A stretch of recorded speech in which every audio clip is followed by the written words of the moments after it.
He grabbed Landon under the armpits and threw him over the balcony. It all happened really fast, right in front of my eyes. I just ran down the escalator screaming, "Somebody threw my baby, everybody pray, everybody pray." Hi, Scene TV. This is our story. Landon was in preschool. He had a very good end to the school year, and so he was going to be moving on to kindergarten. And so we thought we would go to do something fun to celebrate with a friend. And so we went to the mall. Landon and his friend were just excited, talking in the back, and I was sitting in the front with my friend, just chit-chatting about the fun day we were going to have. I pulled into the parking ramp when we got to that mall, though, and this is where I got chills. I got a weird feeling like maybe I should pray. I felt a stirring that something could be wrong. And so I just want to pray and cover us and make sure that whatever happens today, that we are protected. After I prayed, I did feel better. And then once we got into the mall, it was just time to enjoy our day. Our goal was to just go to that Crayola experience, and we had about 15 minutes before it opened. We got a cup of coffee and we were on the third floor already waiting for the Crayola experience to open.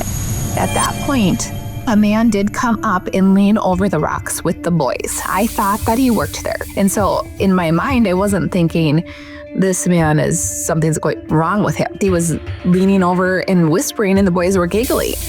It did make me nervous enough to step really close to him. And then he kind of got a little closer and was whispering even more. I just got closer to hear what he was saying. And right when I did that is when he grabbed Landon under the armpits and threw him over the balcony, which was not like 10 feet away.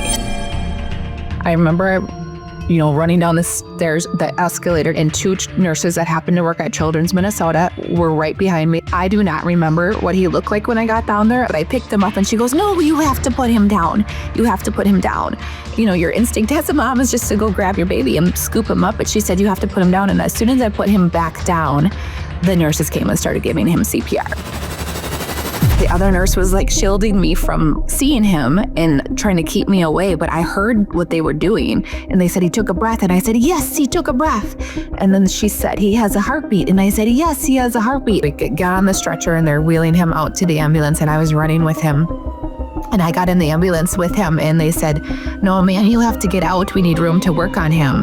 I didn't want to leave him, but I had to. So I just said, Landon, keep on fighting." And as soon as I said that and was about to step out, he opened his eyes for 1 second and looked at me. So I knew that he was there. I went in the cop car behind, and it just seemed like it took forever to get to the hospital.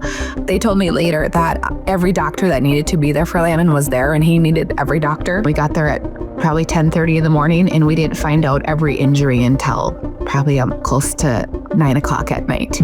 And so each doctor just went in and assessed everything. He shattered his arms, like just everything in his arms, hands, elbows, shoulders. His spleen was bleeding out. He had a heart injury. His vena cava ripped off from his heart from the impact from when he was thrown. And if that happens, you do not live. But his was hanging on by a thread.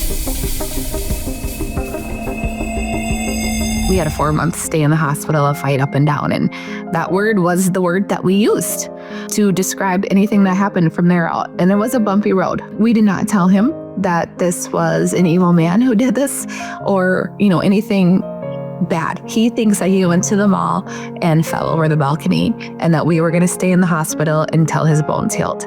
We just did not feel like that was something that he needed to know at age 5. We were only focused on healing Landon. All that mattered to us was Landon getting better. It didn't matter what this man was doing. We knew he was captured. We knew he was in jail. That's all that mattered to me. And when I forgave him, I meant it. I left it there.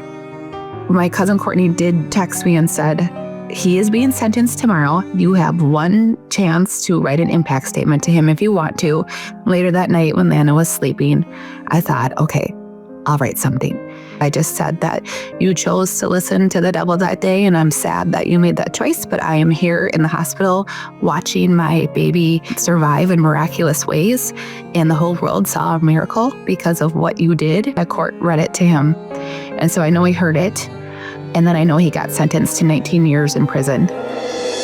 Landon's doing so good. He's in traveling hockey, traveling baseball, loves sports, loves friends.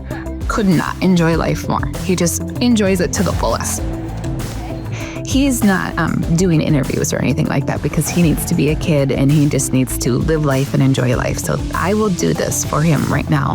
And someday I'm sure he will want to share in his own words. But right now his job is just to be a kid. He is seen. Are you?